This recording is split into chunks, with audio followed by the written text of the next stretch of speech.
Nah, di saat menjemput itulah terjadi yang diakui oleh pengelola taksi online ini, dia Mhm. dipersekusi Ya, saat itu. ya. Namun di sisi lain pihak Polsek Bandara mengatakan bahwa tidak ada unsur persekusi di sana, cuman ada unsur miskomunikasi. Miskomunikasi tapi bersih tegang.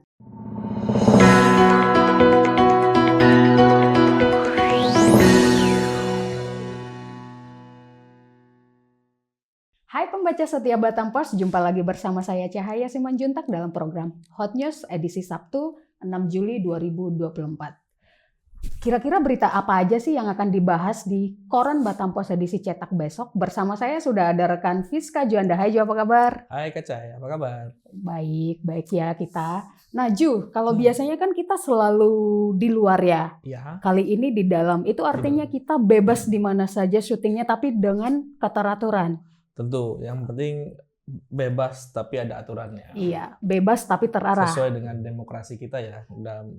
Karena memang koran ini hasil dari demokrasi ya.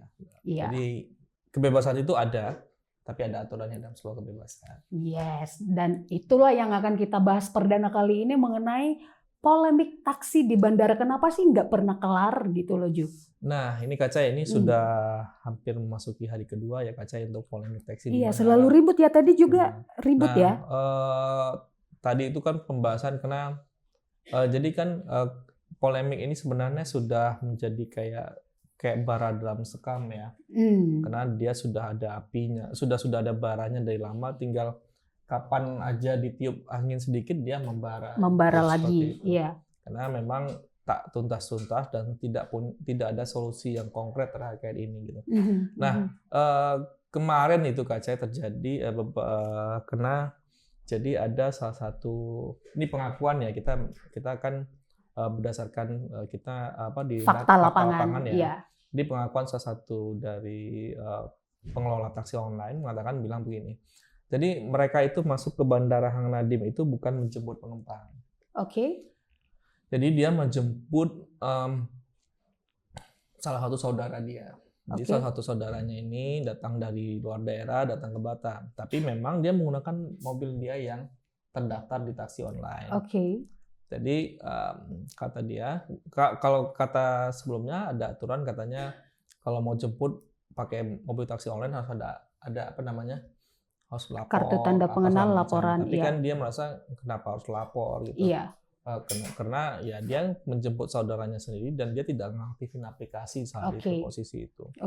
Nah di saat menjemput itulah terjadi yang diakui oleh pengelola taksi online ini, dia dipersekusi saat itu.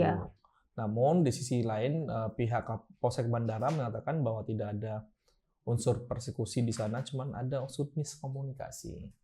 Miskomunikasi tapi bersih tegang. Miskomunikasi yang bersih tegang dan menyebabkan akhirnya agak terganggunya arus di Bandara Hang Nadim. Ini kan seperti yang kita ketahui Bandara Hang Nadim ini adalah salah satu pintu internasional. Satu-satunya dan di Batam. Yang untuk udara ya Kak Cai. Dan juga biasanya Wisnus ke Batam itu pakai Hang Nadim. Iya. Nah ini kan kayak jadi cerminan apa ya? Cerminan transportasi Batam. Betapa masih buruknya pengelolaannya sampai saat ini. Ini adalah bukan konflik yang pertama. Konflik sebelumnya pecah sampai malam hari. Iya. Itu yang sampai harus didamaikan, sampai harus ini.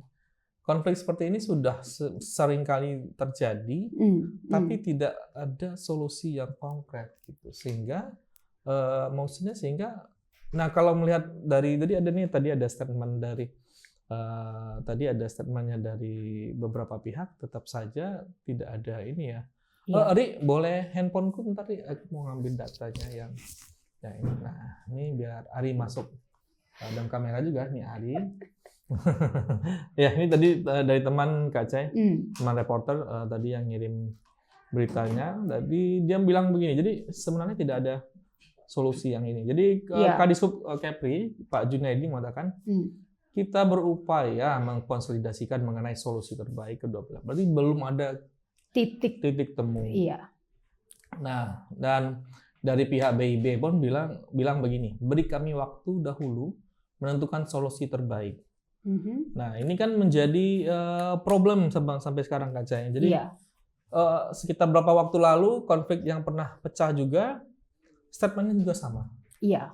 Kita akan carikan solusi yang terbaik, tapi sampai saat ini juga tidak ada solusi yang terbaik yang bisa menjadi win-win solution kedua belah pihak. Yep. Meskipun gitu kita tidak bisa memungkiri bahwa taksi pangkalan butuh cari makan juga, teman-teman taksi online juga butuh cari makan, butuh penghasilan juga di sana. Tapi butuh regulasi yang baik ya, misalnya dua-duanya butuh regulasi yang benar-benar bisa ya tidak memihak pangkalan dan tidak memihak online juga. Tapi sedikit agak desperate, maksudnya hopeless ya, karena tadi itu pernyataan dari Kepala Dinas Perhubungan Batam itu Bang Salim menyatakan Kepri. Kalau yang tadi Kepri Junaidi Sarpan. Iya, tapi dibilangnya untuk masalah yang bersih tegang kali ini belum bisa berbuat banyak. Padahal kan seharusnya Dishub itu tugasnya itu untuk pengaturan transportasi kawasan, karena mereka di bawah wali kota langsung atau di bawah gubernur membuat kebijakan bagaimana mengatur lalu lintas transportasi di kawasan itu supaya terarah, menciptakan juga layanan transportasi yang memberi keamanan dan kenyamanan kepada penumpang, sekaligus bagaimana supaya terjadi tidak ada gesekan-gesekan antara taksi pangkalan resmi bandara dengan taksi online. Sebenarnya Batam ini bisa diatur kalau tidak banyak kepentingan dan pemimpinnya punya keberanian. Misalkan nih Ju ya, Medan yang sesangar-sangarnya aja. Medan keras Bu. Yes, Medan keras Bu. Keras sekali Bu. Tapi di bandaranya itu pembagian transportasi antara taksi resmi bandara dengan taksi online itu ada kesepakatan. Jadi tidak menimbulkan korban untuk penumpang atau yang memasuki atau yang mau keluar dari bandara itu jadi seperti ini, harus keluar kawasan jadi dulu baru bisa. Adem ayam aja ya. Adem, jadi bus, kereta, taksi semua mendapatkan porsi yang tepat. Semua dapat porsi, dan taksi di bandara itu bahkan 24 jam bisa beroperasi, dan taksi online juga bisa bebas dan keluar. Nah, mungkin sedikit cerita pengalaman ya Kak Cah. Beberapa pengalaman teman-teman dan saya juga mencoba. Jadi kita kalau menerapkan aplikasi, misalnya kan kalau menggunakan aplikasi kita harus keluar dari Bandara Hang Nadiem ya, di gerbang itu secara aturan perjanjiannya. Jadi saya coba kata beberapa teman, kita tidak bisa kalau kita pakai kita keluar dari, kalau kita di dalam Hang Nadiem kita akan dikenakan ada tarif khusus ya. Iya, ada tarif khususnya. Tapi begitu keluar ada tarif biasa. Tapi masalahnya adalah meskipun kita keluar dari gerbang Bandara Hang Nadiem, kita tidak bisa titik kita itu akan dikembalikan lagi ke dalam titik awal, ya. Nah, jadi ada kayak katanya ada semacam pengaturan atau gimana kalau dari pihak taksi online ya, sehingga tetap saja kan ini masyarakatnya cari yang murah ya saya. Bagaimanapun ya nyari yang tidak mahal dan yang pasti akan nyari harga yang lebih bersaing. Nah, itulah yang membuat kadang-kadang beberapa orang itu akhirnya sampai jalan ke depan kali agar keluar dari titik red zone-nya itu, sehingga bisa memasang tarif lebih murah dan karena bandingan tarifnya tuh cukup lumayan Kak Cah. Iya. Cukup lumayan karena ada yang ngaku 30.000 40.000-an gitu. Nah, kalau 40.000 bisa dapat 2 nasi padang gitu.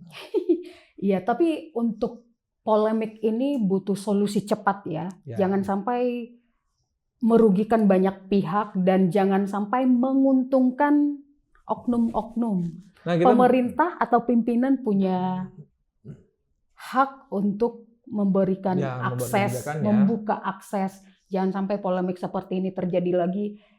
Nanti target-target pemerintah misalkan kunjungan wisatawan 2 juta loh Batam dan Kepri itu 3 juta, dan kalau misalnya polemik seperti ini lagi dan menjadi cerminan, menjadi pembicaraan. Karena maaf Kak saya, yang konflik sebelumnya yang di Hang Nadiem juga yang sampai malam itu dibicarakan sampai ke Singapura dan Malaysia. Sampai sekarang. Itu kan menjadi cerminan buruk bagi pariwisata kita. Dan jangan sampai bilangnya transportasi Batam buruk, karena jangan sampai. Kita tidak ingin seperti itu. kita berharap gini, kita dari Batam Pos, bagaimana Pos berharap ada solusi konkret sehingga Iya. kita kan begitu pariwisata meningkat, Iya. tentunya akan menggerek pertumbuhan ekonomi. Iya, Nah, kita pertumbuhan harapnya ekonomi ya. tidak ada konflik serupa lagi, ada solusi konkret antara kedua belah pihak dan mungkin kue-kuenya dibagi dengan baik, dengan seimbang dan seadil-adilnya, dan sehingga hal-hal seperti ini tidak terjadi lagi. Iya. Dan pariwisata kita bisa bangkit Yes. terus dan bisa mencapai 3 juta orang. Transportasi Batam baik, ekonominya pasti baik, Ya. masyarakatnya aman dan tentram, wisatawan yang masuk ke Batam juga tidak akan berpikir 2 kali. Dan nyaman. Karena diberikan kenyamanan, ketenangan, dan rasa aman. Kadang-kadang kabar itu berdasarkan dari kabar burung mulut ke mulut kan. Yes. Kalau orang melihat seperti itu, nanti takutnya jadi cerminan. Benar. Mendiskreditkan Batamnya seperti itu. Padahal kan tidak seperti itu. Tidak Cuma per momen ada gesekan saja gitu, seperti itu aja. Yes. Dan Ini kita PR pemerintah dan stakeholder terkait ya. Benar Kak Cai. Nah, apalagi ini Kak Cai dari kabar ini Kak Cai? Oh iya, ada dari berita ekonomi itu mengenai pendapatan daerah Batam naik 7,33%. Itu dinyatakan langsung oleh Wali Kota Batam Pak Rudi saat rapat rancangan perubahan kebijakan umum APBD bersama DPR itu yang tadinya pendapatannya itu 3,44 triliun menjadi 3,69 triliun. Cuman nanti ada peningkatan itu sumber-sumbernya di mana? Apa saja? Baca di koran Batam Pos esok hari. Iya. Nah, ini Kak Cai, sempat ada ya, kita bacakan berita beberapa waktu lalu ada cekcok antara kawan buruh di Sebeduk ya, yang sampai ada dibakar gitu ya. Nah, saat ini jasad korban sudah dikembalikan ke keluarga dan polisi masih melakukan pengusutan. Dan kita berharap jangan ada kejadian serupa lagi seperti ini. Benar. Apabila ada masalah bisa dibicarakan dengan baik-baik dan penting kuncinya adalah komunikasi. Dan masih dari berita kriminal lainnya dan hukum mengenai prostitusi anak itu menyedihkan sekali sih. Bayangkan yang usia 19 tahun menjadi mucikari untuk siswa SMP diperjualbelikan di kampung Aceh. Ya ini menjadi catatan buruk bagi kita. Ya. Bahwa mungkin jadi alert. Mungkin kalau dalam bahasanya ini alerta, warning. Ini warning untuk semua bahwa kejadian ini tidak terjadi di sinetron. Ya. Ini di dunia nyata udah benar-benar terjadi. Ada anak umur belasan tahun yang menjual berumur jauh di bawah dia yang anak SMP. Nah ini problemnya juga ini jadi PR juga bagi pemerintah daerah untuk menuntaskan ini semua. Karena tak salah polisi memberi warning kepada orang tua bahwa jangan salah mengajari anak ya, supaya orang tua itu mengawasi dan memberi perhatian kepada anaknya. Apalagi di era sosial media sekarang, begitu gampangnya untuk mendapatkan informasi dan akses internet sebebas-bebasnya untuk video-video dewasa yang bisa ini penting sharing. Orang tua penting rasanya untuk melek teknologi.